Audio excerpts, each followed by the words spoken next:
Andiamo alla scoperta del Museo della Guerra per la Pace Diego de Enriquez, che ospiterà il batiscafo Trieste che abbiamo già visto in Piazza Unità.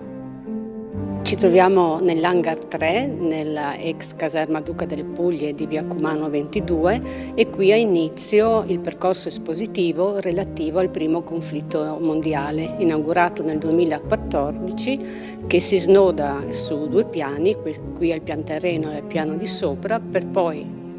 collegarsi in futuro all'esposizione relativa alla seconda guerra mondiale. E Diego de Enriquez proprio voleva mostrare i meccanismi e le attrezzature di guerra per indurre la popolazione e soprattutto i giovani a meditare sui conflitti e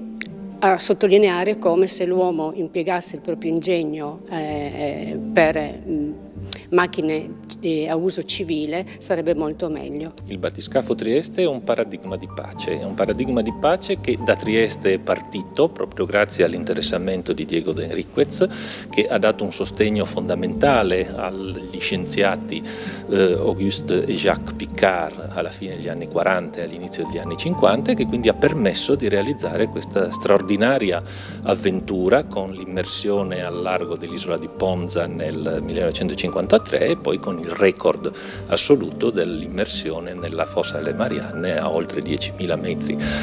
sotto il livello del mare nel 1960. Il Comune di Trieste ha voluto ripercorrere questa avventura facendo realizzare una riproduzione in scala 1:1 di questo straordinario mezzo che nel frattempo nel 1960 era stato venduto alla Marina Militare Americana, e quindi farlo ritornare a Trieste come messaggero di pace, come messaggero di quella tecnologia che lo stesso de Enriquez voleva che assolutamente fosse presente nel suo museo.